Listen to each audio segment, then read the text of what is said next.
So, hi, everybody. We are live right now with my good friend Ben from Myers Woodshop. I keep wanting to say Myers Workshop. That's what I should have named it a long time ago.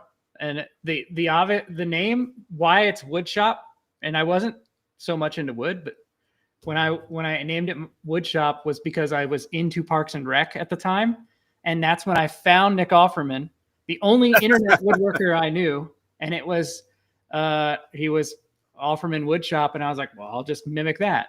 But I didn't know I was going to get into all the things that weren't basically wood anymore in the future. Right. I should have named it Workshop. Yes. Well, I mean, you are all over the place. You are absolutely. Like you've said, you're a techno guy. You love all that. 100%. Yes. So let's start as I often do, as I do each week. This is my big thing. I am a comic book hero nerd. So I always believe in starting it with an origin story, right? What is your workshop woodworking, getting into this stuff, origin story? We can do that for sure. I have an origin story, I guess. I think the first origin story with most people is you buy a house and there's a necessity to do things, right? Yeah. My grandfather, which was Harvey Myers, he was a big woodworker. He went down in his basement every day, and that was his happy place, and he worked with his hands. I was fascinated as a kid what he did, but I didn't join in or anything. There was no training. There was no nothing. Right. But it started at home, just like, okay, I'm going to fix the door. I need a drill. Move on from that, you know? Yeah. And then when we bought our first house, it had a teeny tiny shed, and it was like a garden shed. And, you know, I got the drill and I hung the drill up. So I was like, well, cool. I need a driver and whatever else. And it was kind of I'm a techno nerd. So these power drills are running on power, which is techno. So that's kind of electronics. So it's computer adjacent, I guess. Yeah. And that's where hand tools, not me. I don't care for that. It's not my joy, but something that runs with a motor is me. So that's where I found more motor things. And then it became a thing. Like, I think we're all born with this creative part in us. We create in some way. Some are doing drawings, some are doing, some are landscape artists. There's the gamut of creating. I also believe in a creator, and he gave us some of that creative juices. And so I just found tools to create. And it was absolutely horrendous in the beginning. It probably is horrendous. But I'm better than I was. How about that? But it's the thing, like, you see something somewhere and you're like, I think I could make that, right? And then you start there. So I can't remember what really it started with to go into the wood shop part of the social media presence. But at some point I made some sort of transition to where, like, the shed became an actual shop rather than just had the lawnmower in it and stuff like that. Although it was teeny tiny. Yeah. So I just started making things for my wife. I think that's, doing stuff around the house and making things for your wife. Kind of is where it started, right? That's where we all start, right? Yeah. And then she shows it off, or somebody sees it, and then that person says, her friend says, oh, I'd really like one too. And you're like, oh, I could make $5 this weekend making this thing that I made one of. And $5 was awesome to make when you made that one thing. And then you try to do it again, and then you try to do it again, and then you kind of branch out. And then eventually it's like, oh, why don't I just batch out 50 of these things, and then I'll try to sell those things.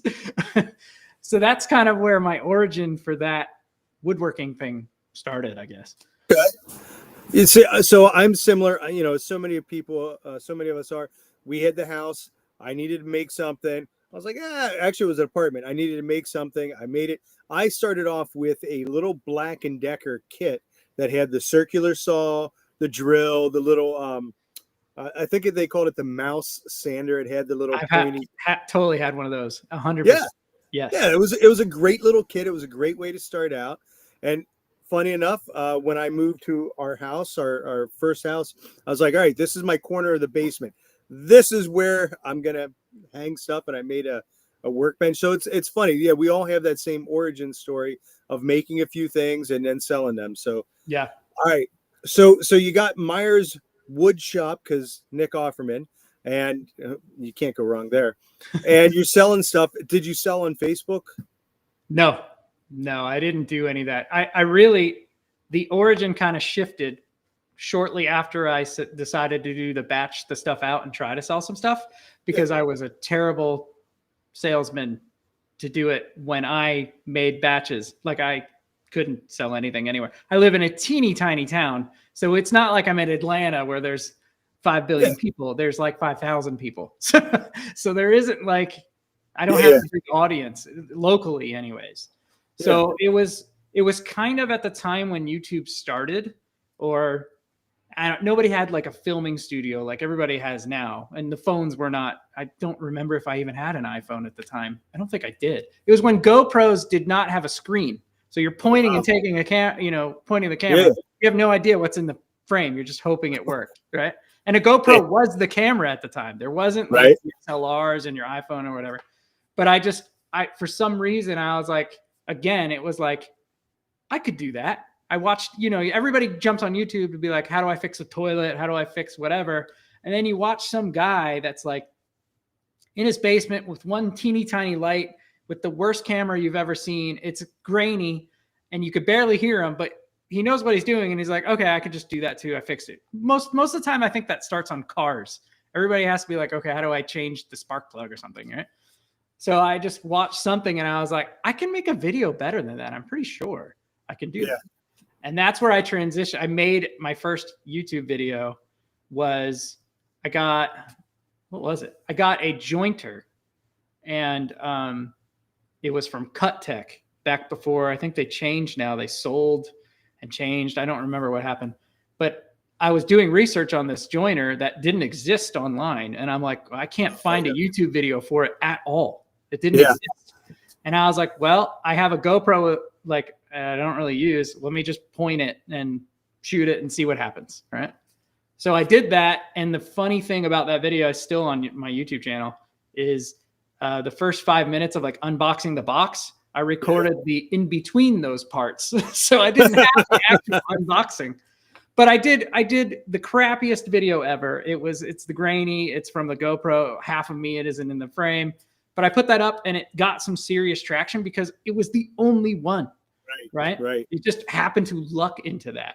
And then when I saw that actually have some momentum, I'm like, oh, I enjoyed doing that.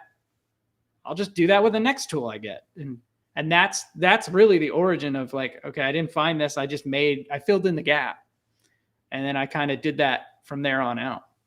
I wish I'd have done that because, I what was this, like 2010, 2011? It might have been a little later, 13, 11, 12, 13, 14. I can't really remember. It's all blending together. I was definitely doing stuff then, and I didn't have the self-confidence to try and put stuff on YouTube and I didn't have a camera, but I just definitely did not have the self-confidence to try it. I lucked out in terms of where I am now because I started on Instagram in like 2016, just doing the pictures. And then I jumped on TikTok when they were giving people money, makers, during COVID. They'd be like, hey, we're going to pay you this amount of money to get onto TikTok and do videos. I was like, all right, that's fine. Yeah. And I think actually my second video on there got like, I don't know, 70,000 views. And I was like, ooh, look at this. When you get that taste is when you're like, okay, I can do something here. That's right. That's what it is. Yeah. Yeah. And that actually changed then what I did on Instagram. So I should have started with YouTube much earlier, but it is what it is. Right. And part of it's funny that you say that about the Cut Tech. I always want to say Q Tech. It's however you read it the first time, as a kid, you read a book and it was like, I don't know, you said measure wrong. And it's like, that's forever until you die. It just comes out the way you read it. And it was Cut Tech for me. Yeah. Yeah. Hi, everybody over there in Instagram land. And we're seeing you. Brian's here, Evan, all sorts of great people. So it's funny that you say that now. Okay. So you start building this stuff. You got the YouTube starting up. how does that transition to, first of all, selling any of the batch stuff? And I first of all, actually, before I say that, I do want to say I agree with you. I hate batching stuff because you always wind up with about 10 of them in stock 100%. for perpetuity. Yeah. I still have stuff on a wall still that Yeah. randomly sold 8 years later on Etsy, like 2 weeks ago. But yeah. I don't even want to, yes. It's funny how that happens. Mm-hmm. So, all right. So you're starting on YouTube. You got that cut tech video out there. Yeah. How does that transition you to Etsy? There's a pretty big timeline between that and Etsy for me. I think the very first big thing that happened for my internet presence was I made colored pencil bowls. It's so old. I haven't done it for so long. You may not have even seen it. It was a pretty big wave for a bit, and I don't even have one. I sold all of them. I could not make enough of those. And I sold them for $150, and they were just a 4-inch little round bowl. Oh, wow. I got a lathe from my great grandfather. He passed away, and I got a lathe, and it is nothing like the lathe that exists today. I mean, it was super old, and it was just, I have no idea what I'm doing. I'm going to go ahead and shove this metal into there. I hope it turns out. And it turned out, and it started tinkering with that. And then that's kind of when the epoxy stuff started, I think, Okay. at least when I noticed it did. About, I don't know, 10, good grief, I'm old, 10 years ago, maybe. So wait, so I got to share with this. I have a stain on my side porch from a board that I bought some 5-minute epoxy from Home Depot to try it out because it was about the same time, and it dripped down, and it never did cure fully. I never did get that sticky forever. Yeah. Yeah. So I did some bowls, and then I don't know how or why or what, maybe Nick Z. I cannot remember even the account. It's so old, but he was very popular in New Zealand, I think, or Australia. He's an Australian creator, and I saw him do something with colored pencils and epoxy. Yes, he did. He did a lot of stuff on the lathe. It's coming back to me because it's been so long. He did a lot of stuff on the lathe, and he would throw crap in epoxy and turn it into stuff. And I was like, that is freaking cool. I love that. So I tried my hand at it. I don't remember what I threw in there or how, but I did. I ended up buying some Tupperware, like a lemonade pitcher, but it was perfectly round. It couldn't be like offset, so it was perfectly round. I shoved a bunch of colored pencils in there and filled it with epoxy that you got at Lowe's, because I didn't know Total Bloat or whatever. I had no idea. It's epoxy. What does it matter? I don't know if it's thick or thin. I just pour it in, it'll harden up. It did, thank the Lord, and it came out. And I shoved it on the lathe, and I started turning. Epoxy is vastly different than wood on a lathe. It is miserable. If you don't get it hard, or you get it too hard, or it's sticky, it will wear your tool down immediately. And I don't know how to sharpen a tool. This was go to YouTube and figure it out, or just buy the thing and say, okay, I think I got it. And that's still where I am at today. I didn't get any better. It just made it sharp enough to go ahead and cut more, right? But I got enough to where I would cut. I got a bandsaw. The first real tool I ever bought was a Grizzly bandsaw. It was like a 12-inch bandsaw. First real one I ever bought. I went to Amazon to buy it because that's where you go to buy everything first. They had it on there. And I had it in the cart. I was ready to buy. And for some reason, I went to the Grizzly website, and it was $300 less on Grizzly than it was on Amazon, because all their stuff was more expensive on Amazon. I didn't even think of it. You think you go to Amazon, it's just, that's what the price is. No, go back to the manufacturer, see if that's what the price is. But I ended up buying that from Grizzly. That was my first ever real tool, aside from the Craftsman combo pack from Walmart or whatever. But I sliced that mold I made of colored pencils. I sliced it into 3, so it was about yay big. And then I turned it into a bowl. How do I do it? And it turned out super freaking cool. I couldn't believe I made this thing. But it was from watching another creator who just started first. And I posted that picture, and it was unlike anything I've done previous, because before that it was, I don't know, it was a hack job for everything. But I was really proud of it. It turned out really good. And then that fire, like I just started videoing that, and that was fire. It went around the internet like crazy. That was the first time anything viral for me went crazy. And then that's really when I started Etsy. Okay. I was like, okay, I have a thing. How much is this thing worth? So that's super hard to figure out when you have a unique thing. What do I value this colored pencil bowl at? $20 Right. when it took me 80 hours to make, No, it's not worth making. Right. I charged $150. Would I pay that myself? No, I would not. Not at all. That's the hardest part to me. Yeah. Pricing is hard. And I remember that a long time ago, it was everybody made posts about how do you price something? What do you price stuff at? And it's like, what is worth your time? Just price it. Just throw a price out and see if someone will buy it. Etsy let me to do that a lot easier than it would be to face-to-face people. That's the hard thing. Like you say, you don't like to talk. You were nervous or something talking to a camera to get on YouTube, right? When you were starting? Yeah. For YouTube, yeah. For me, it's super easy in front of a camera because nobody's in the room.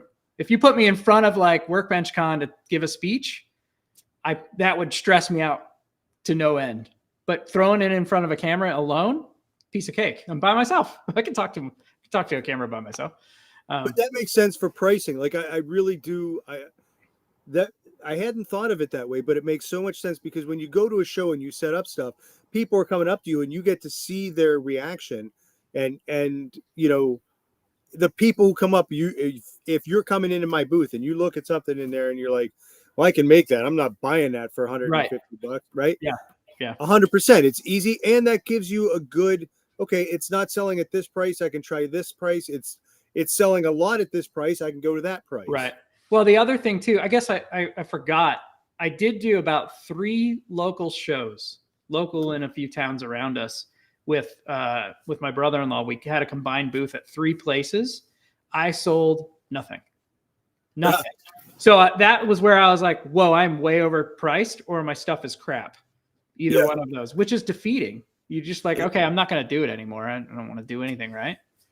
So that was kind of a bummer, but that's where Etsy came in. And I was like, I know this is cool. And somebody would want this thing because everybody's seeing it. I had some of those bowls at the show, like the final show I had 3 or 4, and I had it at $150 because I was like, that's worth my time. Yeah. What I have in this. And the crowd was crazy. Everyone touched it. Everybody wanted one. And it was like, and everybody walked away. And I didn't sell a single one. I drew in more people coming in to look at it for sure. And I've had people like, dude, I saw that on Facebook. That's crazy. You're the guy, like you make these? I was like, yeah, that was probably my video you saw. Here it is. Not a single person bought one. So defeating, right? Oh man. Very defeating. But I started an Etsy shop. I could not tell you why I started an Etsy shop or how. All I know is I started one and I put the bowls on 150. I could not keep them in stock. I could not make them enough. I was like, whoa, 150 is not enough. So not only, is it you're at a show and you're gauging, is it popular or am I priced wrong? But it is definitely where the stuff is, where you're located. Like if you're in my town, nobody's going to buy $150. If you're in Atlanta and there's 5 billion people and the median income is way, way more, somebody might think $150 is nothing. But I sold around the world with those things too. I could not. That was the first time I had international sales. Like, I saw this on something, or I actually had some sort of link to put in to the next video I put out with that colored pencil because I was trying to, you find something, you stay in that niche to try to keep the fire going. So I had a place to be like, oh, okay, if you really want one, here's the link. Don't send me an email or a DM of, is it still available? Right. It was back in the day. That's what it was. So I had a place for people to go. And that was kind of the beginning of Etsy, I think, at the time. It was all timing, I think, really. I got really fortunate with the timing for all of it. So, yeah, Color Pencil started it all. So two really interesting things here. Number one is I've heard this theme throughout all of these lives that I've done. Every interview that I've done, the theme has been, I had the opportunity and I jumped on it because this is this was going good. And I think that that's really an important piece of information, because a lot of times people don't get that. They're like, all right, well, this video is good and people like this. I sold these. Now I'm going to go on and I'm going to sell this. And I think it's really important to lean into what people want. And that's a good message for myself as well. For sure. Right. And the other thing that, and I do, again, I'm making a point to say this so that everybody who's coming in or whoever's here might hear it, because I think this is a really important point. Your audience, who you're going to sell to, like I've made stuff, and I had a friend of mine back in the day. I made this beautiful spalted maple single leg table. It was a spalted maple at the top, a Z shape, right? Single leg. My friend looks at this. He goes, "You cannot sell that for less than $2,500." And he's an artist, right? He knows art, and this is his word to me. And I said to him, if I had that type of client, I would feel comfortable. I don't have that type of client. Mm-hmm. And that's really difficult, is knowing your area and what's going to sell. You're not going to be able to sell a, $150 bowl in all audiences in all, Right. areas. And Yeah. that's the nice thing about Etsy, and especially with something that size too. Like for me, selling that big table would not have worked out. Impossible to ship. I was very fortunate. It was something that fits in a box. That's yay big, cost me $7 to ship, and it's out the door for sure. Yeah. So it's totally your audience. There is like, that's a scary thing. Would I pay for a $2,500 table? I would not, even if it was yours. That's just not where I invest my money. But the next guy is going to be like, yeah, I will. You just got to find that guy. That's the problem. Find that audience. Etsy really just gives you that audience. I think it's one of the biggest searches in the world. It's a search, right? And if nothing else, to this day, right now, I use it just so you find me there.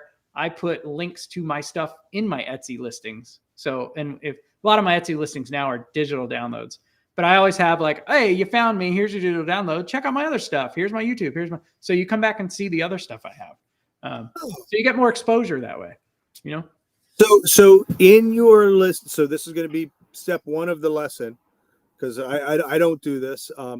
You're putting links to like your YouTube and stuff in the listing itself. 100%. You put something in the listing, but what I do with my digital downloads is you get a zip file.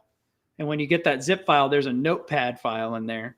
And it is like, special notes or whatever. And when you click that, there's links to all my stuff. So I'm not just giving you, okay, you bought my digital file, my STL for something to print. But here's the other thing that I want you to see. It's my digital business card, essentially, And they have to they downloaded it. Right. So if they see me, they see me. If they don't, they don't. But at least they have it, But that's a great idea.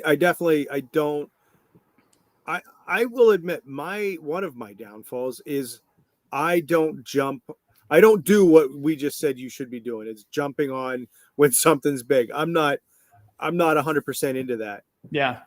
And again, part of that is what we talked about earlier. I just want to make stuff to make stuff. I just want to make things that have fun. That's the hard part of all of this, is especially when you're a content creator, is you got into it to make the stuff. Then you found the content creation to make some monetization. And then eventually that content creation takes over your life and the making stuff falls short. Like I said earlier, I think probably the content creators that are making content, they're making that 5% of the time, and they're doing content, video, promotion stuff 95 behind a computer, or a phone, 95% of the time. And that guy who's in his basement, like my grandfather, was a maker 100% of the time. He did not care about the other stuff. And I have lost a lot of that magic of just coming into the shop with all eyes not on me and me just enjoying whatever I'm making. When I did the colored pencil bowls, I started out and I came away with like, I am very proud at this colored pencil bowl. When the day I stopped and sold my last one, I said, I will never again do that. I freaking hated turning epoxy. It was miserable. I will never do it again. But it was for the content and for the sales. And the joy was totally gone by the end of me doing that. So it's kind of like I've gone through cycles of, okay, I made this thing. That was cool. I sold it. I don't ever want to make another one. what's the next thing that I'll enjoy to make? I'll sell it, and then eventually I'll never make another one, and then continue on. Yeah, that's the way to do it. All right. So let's take a step back to the Etsy, because again, I want to come back to the fact that hold on, I just want to see. Tim says just need to set up 47 cameras around the shop and hire a dude to edit something from all that footage. So actually, and Tim said that, and my buddy Matt's on. I actually filmed my tabnet, and I'm not sure. Again, we talked earlier how up you are on all this stuff, but my tabnet is this folding table cabinet, and then it opens as a cabinet as well.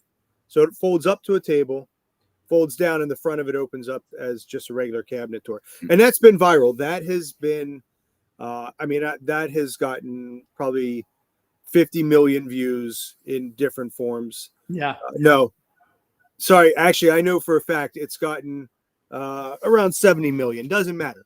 But, the fact is I had to make some and I videotaped it, but I sent it to a dude on Fiverr who for $80 took all of my footage and edited it down to, I got an hour's worth of footage from him. Wow.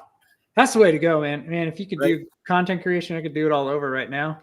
Hire somebody to do all of it. I have tons of projects and footage sitting on a computer from 10 years ago. I just never, editing sucks. I hate it. I hate it. Yes. It is the worst. It is the worst. So if you find somebody who likes it and is good at it, totally worth paying them to do whatever you want to do. I won't say that I won't say that he was great at it. I don't know his woodworking acumen, but I was able to take what he did, flip some stuff around, and I just need to finish editing it and go back. Right. So I said to him, I want it about 80% done, and I'll finish up. Yeah. All right. So anyway, that was just my other bit of story. Hi, Joey. So coming back to all of this, you've started selling stuff on Etsy. Mm-hmm. You're at 28,000 sales now, right? Literally, you are 10 times bigger than I am. Yeah. Which is just... I was on there for a while. I guess where's the next wave that I rode, right? That's probably the logical point in the story. Again, huge electronics nerd.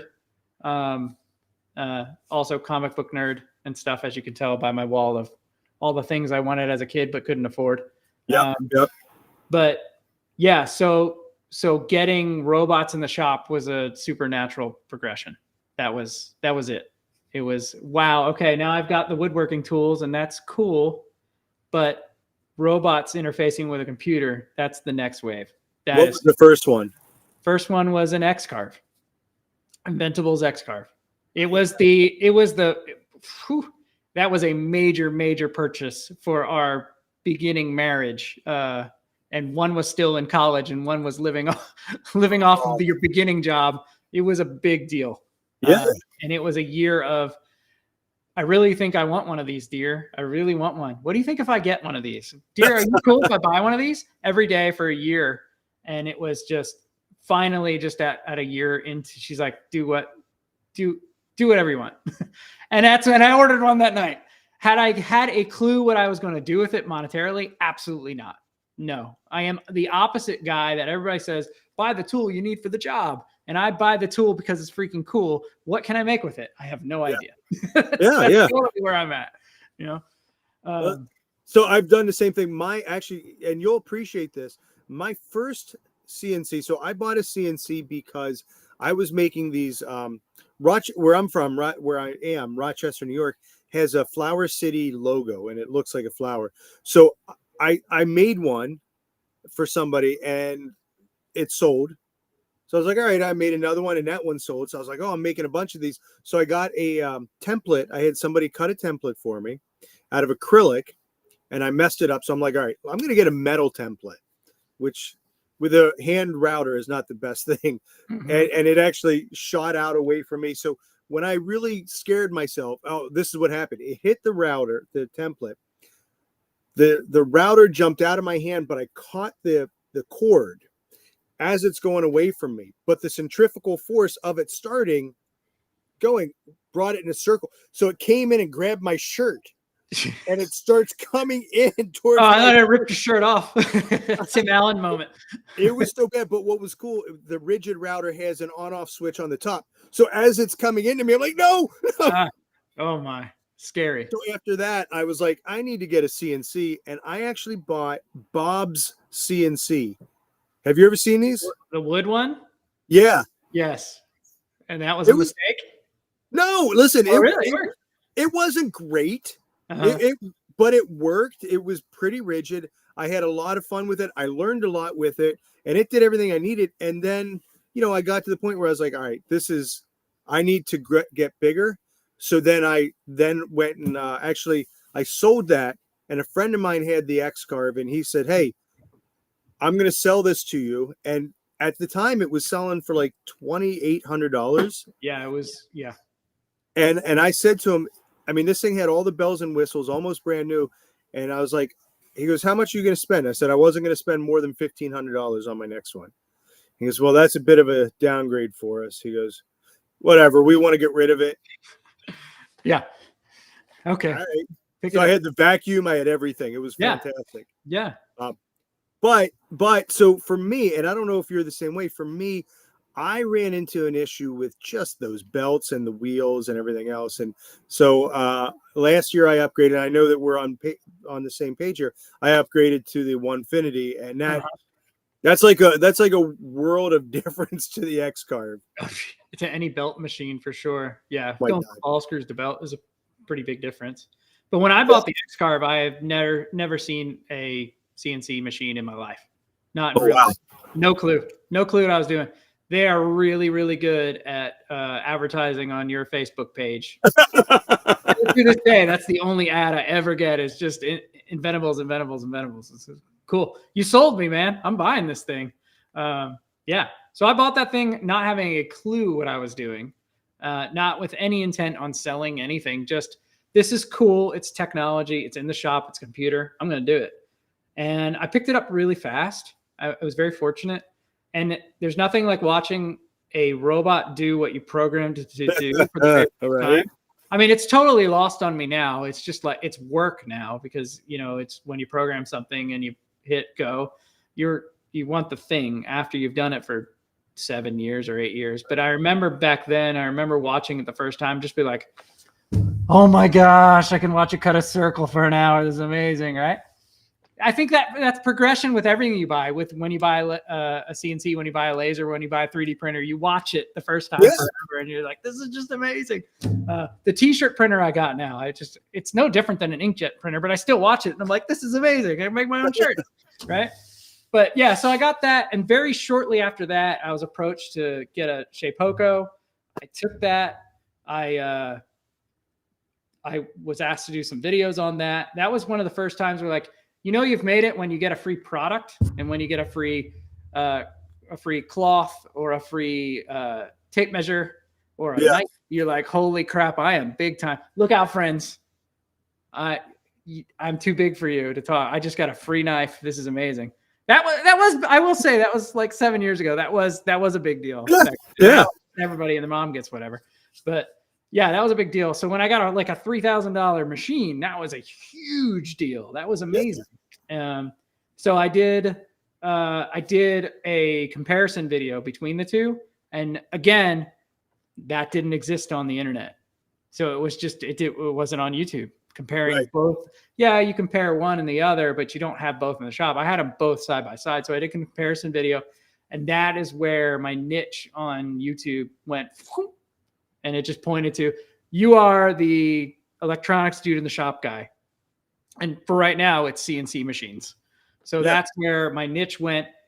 I could not sell anything I made on the machine. I didn't even really try anymore because I just saw the monetization from the content I was making was just way more natural and easier than just trying to sell a product to somebody. Right. So if you're asking how do you sell a product you make on Etsy, I'm not really the guy to ask for that. After I did the color pencil bowl, that kind of stopped. And I transitioned into digital files. That was, again, timing. Digital files didn't so much exist. It wasn't very popular. It wasn't so common where you're just like, oh, that's on the internet. I can just download it. That wasn't as common then. So I was kind of at the forefront of that. I think I was at the just timing wise. I just happened to be at the forefront of people are watching me to see how I'm doing stuff. They could care less about the thing I made.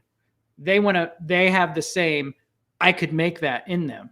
Right. Well, how did you make that, Ben? And oh, well, can you tell me the feeds and speeds you did? Can you give me the file that you made so I can make that too? And I was like, after handing out enough of those, I was like, I'm an idiot. Why not sell that file? Because enough people want it, it's worth it, right? Yeah. So that's when I started selling files. And the first file I came up with was the threaded wasteboard for the CNC machine. So I had a bunch of holes all around there. There was no good way to clamp something to the hobby CNCs in the day. Right. I didn't know the CA glue trick at the time, where you could do blue tape and CA glue. Yeah. I was definitely, and I still am a lot of times, brad nails in the corners and carve away. If your corners are waste, then it doesn't really matter. But I came up with this clamping system. I'm sure other people have done it too, but I kind of made it for that machine to where it was low profile and it clamped with pressure from the sides. And it was make all kinds of jigs and stuff. And that video went crazy. And I was like, okay, I got to sell those files because everybody and their mom is asking for them. And that's where my Etsy really picked up and just digital sales. And then I realized, whoa, digital sales are amazing because I'm not having to ship something. I'm not having returns. I'm not having stored product in here hoping that it'll sell. It is, I made it once, I put it up, and I go to bed and I wake up and I made 100 sales at night. Yeah. That's not to say that's not hard work. You put in 99% of the work front end.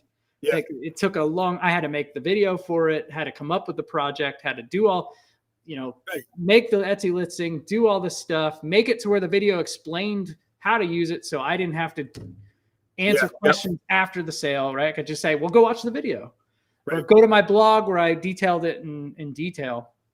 And that's really where I found what I like to say, like the circle of success for sales. So if somebody gets to find you somewhere, because right now everybody's putting content out everywhere, you kind of regurgitate content, right?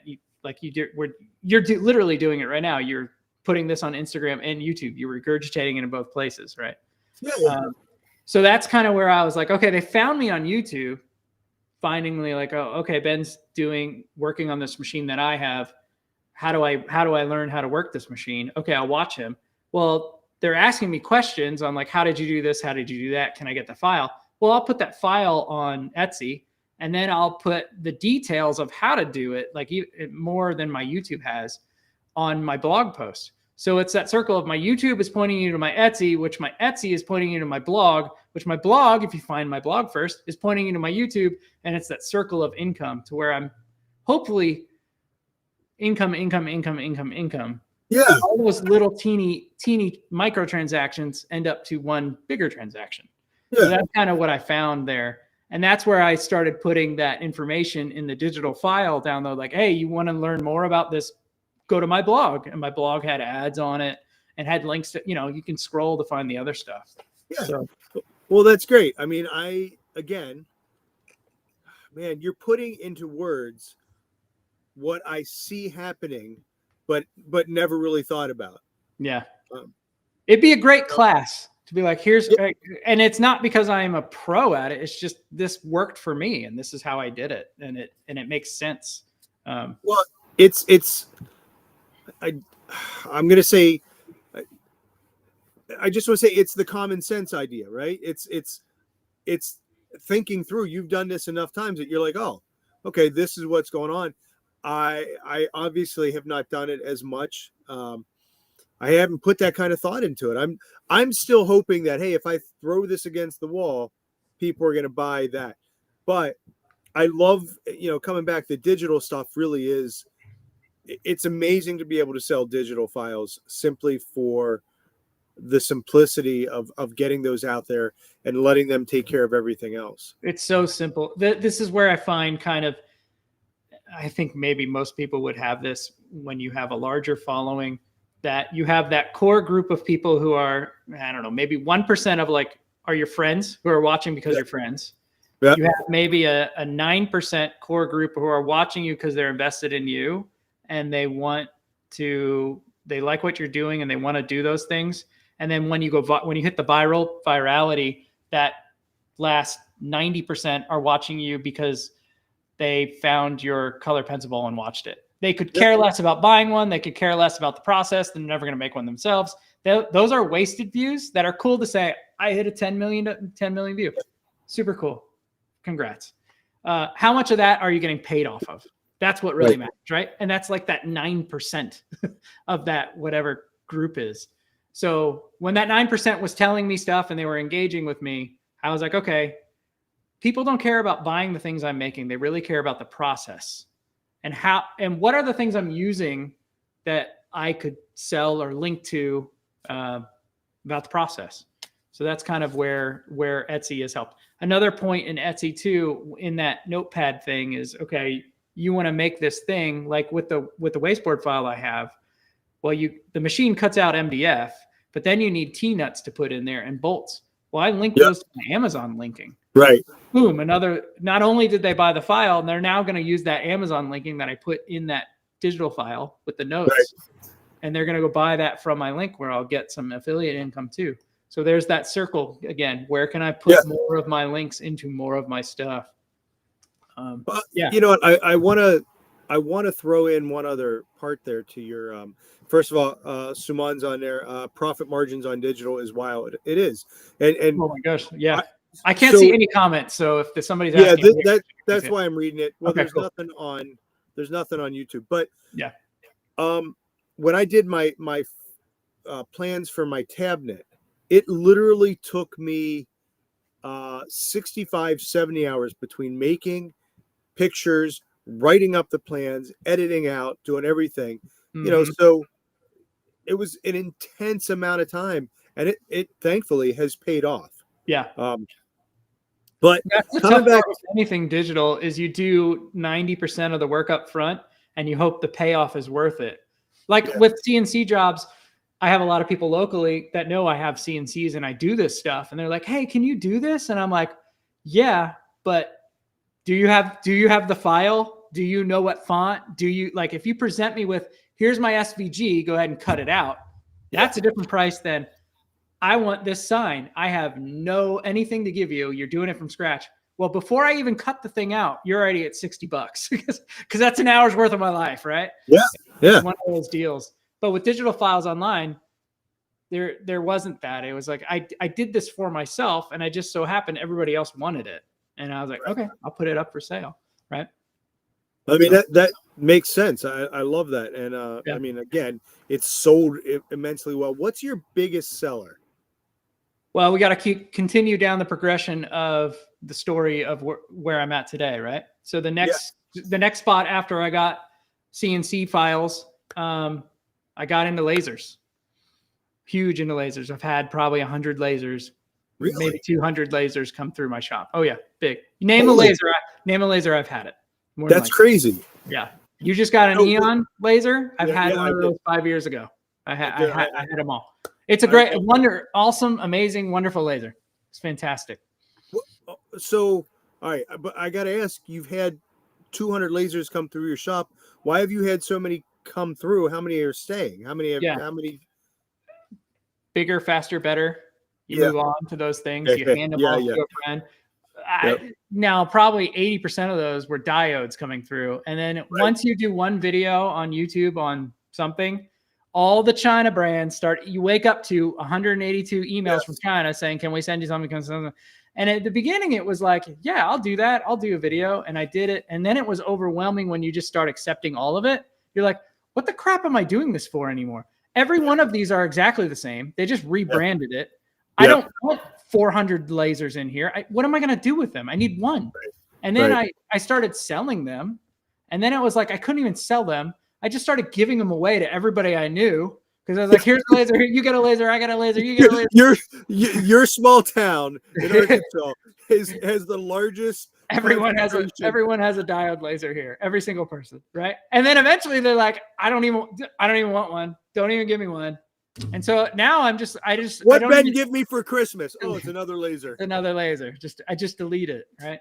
But no, if we get out of diodes, I've had, you can see it now. I have the OM Tech Pro over there. That's the latest one I've had. OM Tech, Monport, Eon, another OM Tech.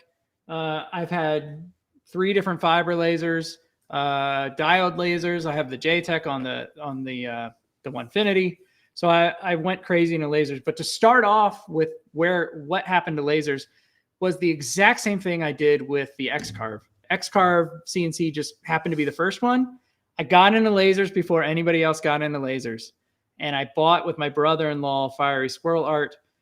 We were looking on Amazon and I thought, okay, what's the next thing after the CNC thing has happened? What's the next thing? I want to get into more.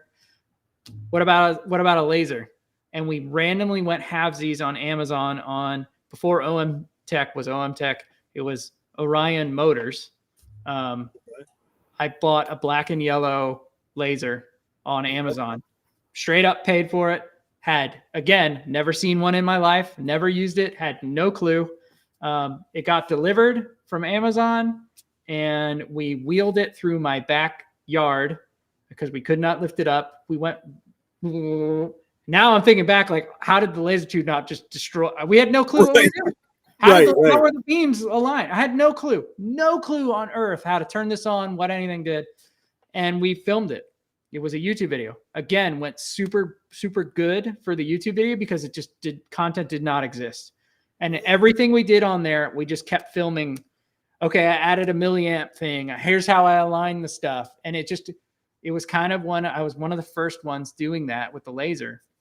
And that's where I was seeing the growth.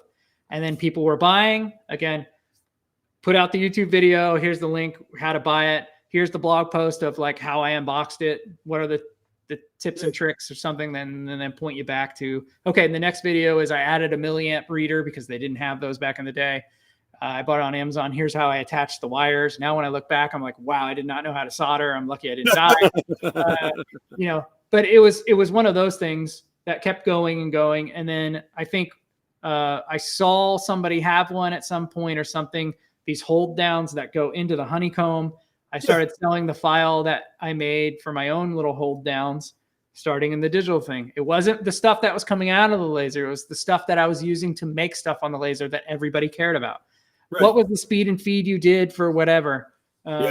We were sitting around, me and my buddy Pete were sitting around one night in the old shop and we ordered a pizza and we're like, this pizza, you can choose if they slice it or not. It'd be funny to see if the laser could do this. I think I was the first one to put a pizza in a laser and try to cut it. That video went crazy viral. Everybody and their mom shared it. And now a bunch of other people have done it. But if you see a black and yellow laser cutting a pizza, that's mine. It's my content. It got stolen like crazy. Now I want to try it on mine. Do not put it in. We unfortunately put the cardboard box in there too to hold the pizza, because if you put the pizza on the honeycomb, you're just going to melt into disgustingness. So I kept the cardboard there and it cut, but it tasted like we were eating burnt cardboard. It was awful. But so I'll leave it on acrylic when I put it on. That'll be I don't think I got to acrylic yet, but again, I'm going to have cancer in 10 years. It's because I ate a laser cut pizza. That was a lot of the comments. You're going to get cancer from this. Doesn't that give you cancer? Hold on. I hopefully we're not frozen. Somebody said we were frozen, but thoughts on Glowforge? I have my opinions, but garbage. Absolute garbage. Don't buy that. I think they're going out of business too. That's the last thing. They just fired a whole bunch of people on one of their forums I read. Really? But yeah, and they're proprietary. If it doesn't work with Lightburn, do not buy the laser. Hands down, that's my number one. Lightburn is the best software for lasers by far. Glowforge will not. They are a closed ecosystem where you have to be online. That is garbage. Never buy any machine that is closed, because if they go out of business, your $8,000 laser is a brick. Right.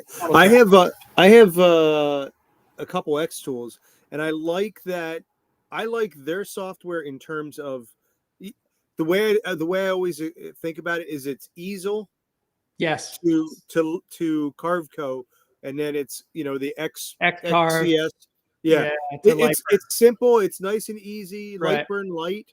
Yeah. Right? It's a nice I've had a bunch of easy way to X go. tool come through. Those have always been high quality. Those are good, but they're generally diode lasers and they're not like the big CO2 lasers. Although I think we'll have a revolution here at some point where CO2 will die and diode will take over, because we're at a point like the JTech one is a 64 watt. That thing is rivaling my 150. Like it's for real deal. And Well, they're just going to keep strapping more on there. That's going to get more powerful. And I think the CO2 maxes out a 150. Doesn't get bigger. And then who is it? Creality maybe that came out with the 70 watt. Yeah. So the Which JTech is basically a 70 watt. He's just not China, so he brands it at actual wattage. Like, and Creality is China, and they're like, well, we'll label it whatever because no one's regulating us in China. But it scares me. It really, the open body, the open, I don't know. I just like that. I do, you know, it is interesting to me how they keep getting bigger. So we have about 8 minutes left on before Instagram probably freezes us. So I want to ask this question. I want to say something about next week, and then there's a question here. So for everybody on Instagram next week, Jenny Bowers. I don't know if you guys know Jay Bowers. Absolutely beautiful work engraving. I'm very excited to talk to her. She's just the sweetest person. You've met her, haven't you, Ben? Yes, and not a CNC user. All hands. No, not. So we're not on the same page. Yeah, at all. Completely different. Totally. But she's going to be on next week. I'm very excited to talk to her. So just so you guys know, that's who is going to be my guest next week. So the question is, I have a question for Ben. If I was to get into DTF printing, would you recommend a Pro Color DTF printer, which means nothing to me? Yes. And this is one of those things where I just got into it and had no clue what I was doing. And now I do. I have the Pro Colored. It is over here on this bench. That's my t-shirt making. I can't point backwards over there. That thing is really, really good. I don't have anything else to compare it to. I've never used another one, but it does the transfers wonderfully. I will say it's intimidating because you have to print something every single day or it will dry up and you have to replace the head and it's like $400. Oh, that sucks. The maintenance on it is maintenance. If you're going to buy it, you better use it. It's not like a laser where I can sit this thing here for 4 years and then turn it on the next day and it works perfectly fine. That thing you have to have the ink moving or it dries up in the thing. That kind of sucks. If you're going to do it, it's been a great printer for me. I think I know 2 other people that have it and they like it pretty good. They've been using it, but you get into t-shirt making. I didn't get it to be a t-shirt maker. They did send it to me because I was really interested. That's what's the next thing. And I thought that's cool. That's something I don't have. Yeah, it's good. But for lasers, I guess we only have some more minutes. Let me crunch my story down into the next thing I sold on the laser was the Speeds and Feeds Lightbird library, the material library. That's where everybody kept asking me, what's the speed and feed you cut for plywood? What's the speed and feed you cut for acrylic? And I kept making in Lightburn, you can save your settings and name them. So I would save, plywood, acrylic, and different thicknesses or engraving. So I just packaged that up, put that on Etsy. That was my next digital revolution for Etsy explosion. I had so many lasers coming through. I kept making material libraries for 150 watt, 90 watt. The Eon was one of the first ones I did it with. The diodes, the X tool. And that's where I started selling all of those. And that's where I still sell a ton of those today. So, and then the other thing too, I started getting the 3D printing around that time. And that's back when Lightburn, a lot of the Lightburn will use a camera. So you can set up your material on your laser and you can just drag and drop it onto Lightburn. You don't have to do framing or anything. It's like, bloop, right there. And you hit it and it's within a millimeter. So they sold the camera, but they didn't sell the camera case. And it was just an exposed PCB board. So I came up with this 3D printed thing when I got into 3D printing. And I started selling this file on Etsy. And I have sold like 3,000 of these little deals. And the profit margin is huge. This cost me maybe like 6 cents to print. And I sell it when I first came out with it, it was $15. So 1,000 of those at $15, that was a pretty good chunk of change for something that I programmed and modeled for myself because I needed one. And somebody else said, hey, I need that. boom, put it up on Etsy. I sold them all. Wow. We're talking about the X tool. I'm going in the next revolution, which is 3D printers. The X tool had the very first one that was pretty good. It had these feet, but it would walk around on your table. Came up with these feet where the feet would go into. You'd screw this down and it would hold them down. So I did a video on it and said, here's the feet I'm using. Boom, put those on Etsy. I sell the digital file and I sell the printed file, and the profit margin on both of those is super huge. You know what's funny is with my X tool, when I had it and I put it down, I actually cut out little triangles to put the feet in, and I glued it in place because I'm on a tile, on a huge 24 by 24 inch tile. Again, another place I missed a spot, man. I could have sold stuff. If you are making something for yourself in the shop to help you do something with what you have, freaking sell it, because that's what people are watching you for. They don't care about your end thing. They're watching how did you make that, right? Yeah. The next big thing would probably be the shim for a CNC router, because they have different size holders. Yeah. So a lot of Makita router. This one's for a DeWalt router, like an 80 millimeter spindle mount. You can't put one of those routers in there. So I started selling the shim.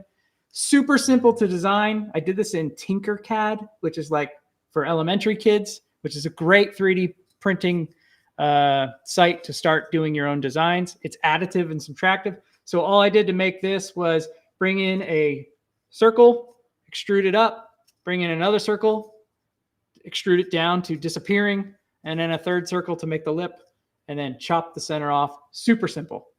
This is a great way to start 3D printing stuff. I actually just got a 3D printer. I got the FL Sun Flusen. I don't know how it's. I've had thousands of printer come through the shop too, and yeah, I've had that. Mm-hmm. I have not had thousands. That's the only one I've had. But with the slicer software on there, it's basically the same thing. Yeah. Like I know you go to other places, you can do more advanced, but slicers can do that now. Back in the day, they couldn't do any of that, but slicers are getting way more advanced where you can do it within the slicer. So the last two things, quick, I guess, I don't know how long we have. The last two things. One of these, I designed this in Shaper 3D. This is where you mount this to the front of a CNC machine. This one's made for the Onefinity. You put a pen in here, and now you can draw with your Onefinity. So this is kind of like I came up with that for myself. Somebody saw it, did a video about it, sold a bunch of those. I'm still selling those today. And the very last one that has nothing to do with woodworking or anything in here, that I've sold the most of to this day on Etsy, is this thing right here. And I bet you have no clue what this thing is. I do not. No clue. So I bought a 22 Tundra. It's when they changed to the latest generation. And I bought the Platinum version. And if you didn't know, people really care about their vehicles. We think we're like, okay, Ryobi, Milwaukee, whatever. We'll go to any forums about vehicles, and that's 10,000-fold. And then it's a much bigger pool of people there. So I was always searching the Toyota forums, and everybody was changing out the grill. Each different, class of car, Platinum, Limited, whatever, would have a different grill type. And the TRD Pro has one that says Toyota across it, and that's the cool one that everybody wants. Well, I wanted that for myself, and I did a YouTube video about it, taking my grill off, putting a new grill in, I'm changing it out. But Toyota has the front camera in there on a little stand thing. They mount it to it. Well, each grill has a little bit different mounting position. And so when you buy the grill, you don't get the camera or the mount to mount the camera. So I needed to mount the camera somehow for my car to function. Well, that's what I came up with for myself. And when I did that video, I said, hey, I came up with this thing I'm putting on an Etsy. I had no clue if anybody would do it. I have sold probably 10,000 of these. Holy crap. At $15 a piece. It cost me less than $1 to make. I didn't know that there were 15,000 people doing this. I had no clue when I made the video. I had no clue when I made the listing, and it exploded as by far the best thing I've ever sold on Etsy. So that's crazy. Shot. This is where you're like, I never think to throw it out there, or maybe you are throwing it out there and stick. Sometimes they stick, and they're still selling them. So, yeah. Has nothing to do with woodworking. That video had nothing to do with anything else on my channel. But it was like, I'm doing this. I might as well film myself and put the listing up. And that went really big in the Tundra forums. And I sell that every day. I sell one of those almost every day, at least one every day, around the world every day. That's absolutely crazy. Yes. Coming back to what we said, there are so many things I'm like, I'm just making this for whatever. Actually, I have two things that I need to do and I want to put on Etsy. One is I made for my wife who likes to crochet. She has I made a board and I put posts at different areas. She can wrap her yarn around it and change the different widths. The only thing I want to change, and I have to finish figuring out programming on Carveco, is I want it to be able to come apart because it's 24. Actually, it's like 28 inches long. Hey, Evan. So I want to be able to take it apart so that you can shipping. Store it. Yeah. For shipping too. Yeah. Yeah, exactly. And so I have to have the two pieces come together. And what I want to do is have one sit on the lip of the other. And then I want to do a 3D printed, just hand screw it together so it just holds tight. Here's one thing I'd suggest for this, right? And I've gotten in my head for this before, and now I don't think of that. You come up with a design that's working right now, and it's fulfilling a need, and your wife needs it, and somebody out there needs that too. And you're like, you know what? I'm going to wait till I perfect this to put this on Etsy and then sell it. List what you got, make the sales you can. When you come out with version 2, make another listing that's like new and improved. You may get a second sale because that first person's like, holy crap, that's really cool. I want that too. And the easiest people to sell to is somebody you've already made a sale to every time. So, you know what? It's funny because people will buy from me again and again, which is really cool. And Brian, I don't want to get a lathe. I don't want a yarn bowl. I want a thing to stretch out. Morgan, my guy. I want a thing to my wife wants a thing to have the yarn on there and be able to stretch it out and everything. So that's genius because I always just go and change it. And then I feel bad that I changed it because those other people bought the old one. I bought a 2022 car. When they came out with the 23, was I upset that I bought the 22? You know, like, well, yeah. And then in 24, they're going to come out with another one again, right? Yeah. So put up version 1, sell what you sell, because that's what you have now to sell. And then if you come out with version 2, make that another listing or another listing for more money because that's the better one, right? You're using the first version to sell the second one. That's the sales tactic of it. Well, this one's got to be better, so it's worth extra money, right? Or you take that first one and just replace it with the second one, but charge more because it is the better version. You did more work, so you should get more for it. That's my suggestion. Give it a try. Let me know if it works. No, that's genius. That's perfect because that's what you should be doing. And that is not, listen, I can't tell you the number of times, even tonight, that I've gone, holy crap, I'm a moron. We all have those things. I mean, it's talking about with other like-minded people who are outside of your bubble saying what worked for you, what worked for me. And what worked for me will not work for everybody else. There's definitely timing involved. Right. 100%.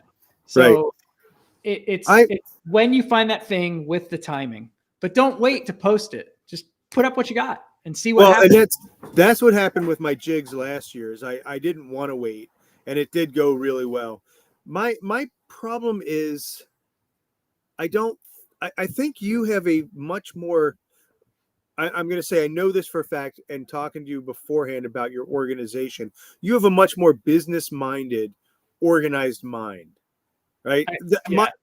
I am in no way, shape, or form am I business-minded. I've said time and again, and I will continue to say it, I am a terrible businessman. I really am. Yeah. I just want to get in there and make stuff and have fun. I don't.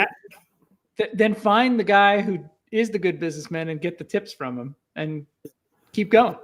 That's And I am, maybe I do have those qualities. I have an MBA. I am super organized. It's just the way I was wired. I have to be organized. Every part of my life, I try to have it's got a place. It's got its thing. But we left out a whole lot of failing along the way in my story. And like I said, I cannot sell in person the wares that I make. I can't. So there are a ton of people who are watching what you do, and you yourself are selling the jigs that you've made. You've made that for a product to sell. I couldn't sell one. So you have something I can't do there.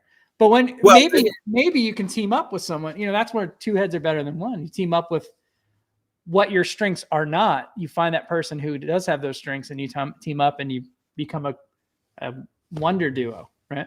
Well, it's been really lucky. I mean, and again, this was so the first time I posted my portable router table was probably 2021, and it went. I mean, it had hundreds of thousands of views on TikTok, and I was like, oh, this is great. And so I really should have at that point said I need to make plans. I did make a YouTube video, but I never made plans for it because in my mind it was so easy that I didn't need to make plans for. That's because you're watching all the people you look up to. That's generally what happens with us. Like, oh, I want to watch the people who are doing the stuff I can't do. But if you have a big following, those are the people who are watching you, like the people who can't do what you're doing. And then we all progress to where we get to, right? But it's all that easy stuff that you don't think about filming. Isn't the best videos you normally do are the ones like off the cuff that you didn't plan? It's like, no one would ever care about this. And it goes, and you're like, that had nothing to do. So it's that stuff that it's hard to plan for and you think nothing of, but everything you have an ability to do, somebody might not, or wants that ability and they want to learn from how you did it. Yeah. I really do wish I'd have been better at thinking through stuff. But I do appreciate Morgan. He's very supportive, and I got to say, I love how he, just really holds me up, and it makes me feel better about myself. that's just, oh my, yes. He also said he kids, but yeah, but and again, Brian, I appreciate that. I do agree. I think most woodworkers, the problem is that we're focused on the building, right? That's where I am. I want to make things. I don't think about, well, I'm making this. I mean, when you make a table, you're like, I got to sell this. Mm-hmm. But thinking about the jigs, and this is where I've changed in the last couple of years, is, I didn't think about selling the jigs because they were just there to help me. But like you said, you're showing how great these are. Yeah. Right. Anything can sell. Yes, anything can sell. Anything can sell. Somebody, you just got to get it in front of the right people. And that's where, if we go back to what we're talking about, Etsy, that's where Etsy really comes into play. I mean, YouTube, you have Google #1 search in the world. YouTube, I think, is #2 search in the world. I don't know where Etsy stands, but it's got to be in the top 10, if not top 5. So if you're not there, you're missing out big time. If nothing else, to throw something up on that so you have another presence somewhere else digitally, and you can't have too much digital presence in that circle of income. Right. Well, that's a lot of great stuff. I really, only thing I can think of, the only thing, sorry, Brian, I'm trying to read what you said. Only thing I think I can do better than most. Hey, but listen, there are people who need their knives, their blades. Did I not say I cannot I have no idea how to sharpen my lathe tools, and he can sharpen metal things. So you have a skill that I can't do. Right. You either teach how to do it or have them send it to you. There are businesses built just on that. Yeah, for sure. So Ben, you really came a whole heck of a lot of stuff here. I wish we could have ended there on Instagram, because I'm going to end with my last question for you, which is, what is, actually I had two, but what is the big thing you might say to somebody? And I feel like you've already said it, but somebody getting going on Etsy, somebody who wants to build their presence, what is your biggest postpone? Ooh, my computer just flashed up at me. It's going to update. Perfect time. randomly. Yeah. Yeah. What is the biggest thing you would share or say to somebody who's getting started on Etsy?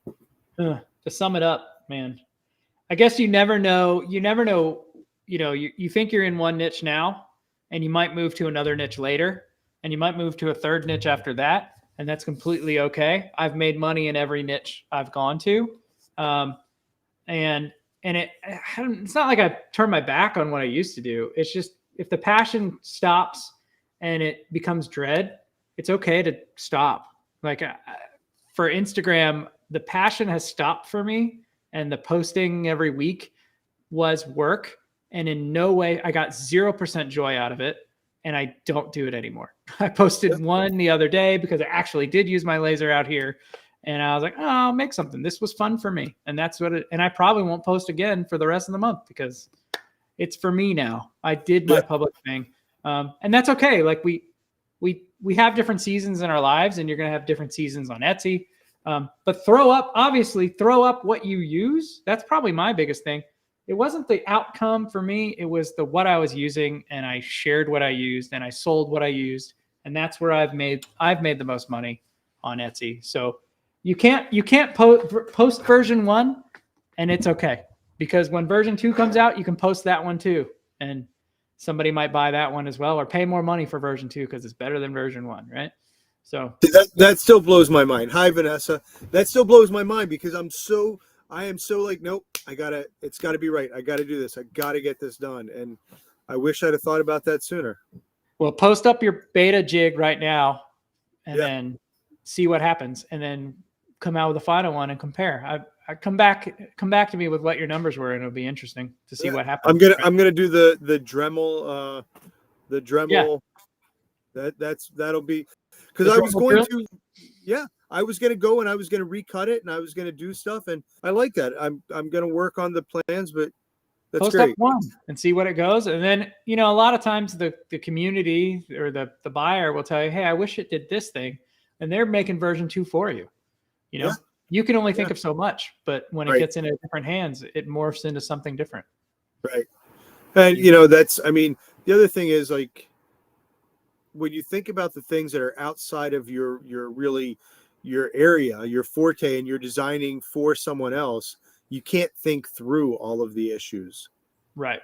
Yeah. You don't know what issues you have when, you may be in an uninsulated shop. I'm insulated the whole time, and this thing doesn't work in an uninsulated shop. How do I make that work? It's just environment around you. You have no clue. But yeah, version 1 is always cool. Post up version 1, and version 2 will be even better. Vanessa, so I made a little stand for a Dremel, so you can do like repeated up and down movements, almost a little drill press. So I'm gonna do a video about that this weekend. Maybe try and get it up on my Etsy. Ben, I appreciate you so much coming on. I really do. I had a great time talking with you. Me too. And no, again, really, I appreciate you making time, because again, you're tired of this crap. I'm not tired of this crap. It's just I love doing this, connecting like this. I'm tired of the rat race of caring about numbers and crap like that. The numbers, something in my head switched to where I just don't care, and I'm glad that freed my prison from that. But this is wonderful. Can I ask you a final question? Yeah, Are man. you in a camping chair? Am I what? Are you in a camping chair? I am. Excellent. Okay. So are you buying camping chair even better? Okay. I bought a bunch of boxes for shipping, and they said, hey, you bought so much, you get to choose something. So I chose a free prize. So I chose a camping chair, and I had it sitting in here, and literally this is the only chair in my shop. And I kind of hate it because I don't like it's just too low for this. But on the other hand, I'm also like, this is kind of, you should make a fluting jig for a router. That's an interesting idea. Brian, stop giving me ideas. I'm going to write that down. Sell version 1. Yeah, right. It'll be out tomorrow. All right. I am going to click off. Don't go anywhere, Ben, Vanessa, Brian, Evan, if you're still here. You guys have a great night. Thanks for being here.